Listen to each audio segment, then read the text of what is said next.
இது வந்து பர்டிகுலராக தேங்காயை வச்சு செய்யணும் அப்படின்ற இது எப்படி வந்துச்சு? இப்போ ஒரு இளநீ, பூசணிக்காய் அப்படி இல்லாட்டினா வந்து இந்த தர்பூசணி இதெல்லாம் இல்லாமல் தேங்காய் எப்படி?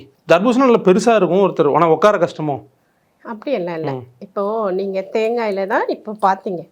நான் அதை அன்னைக்கு அந்த சேலஞ்ச் அக்செப்டட் பண்ணுறதுக்கான ரீசன் இருக்கு தொலைக்காட்சி நிகழ்ச்சியில். ஓகேங்களா?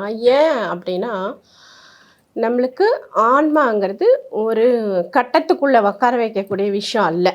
ஓகே, புரியுதுங்களா? நம்ம எங்கே அழைக்கிறோமோ எப்படி அழைக்கிறோமோ அப்படி வரணும். ஓகே, அந்த அளவுக்கு நம்மகிட்ட இறைவனோட கான்டாக்ட் இருக்கணும்.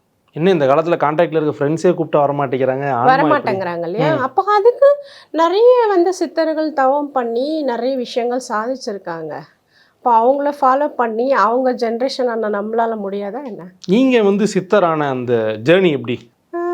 எனக்கு வந்து ஃபேமிலி லைஃப்பில் நான் ஒரு 18 வருஷத்துக்கு முன்னாடி ஃபேமிலி லைஃப்பில் தான் இருக்கேன். இப்போது ஃபேமிலி லைஃப்பில் இருக்கேன், இல்லைன்னு இல்லை.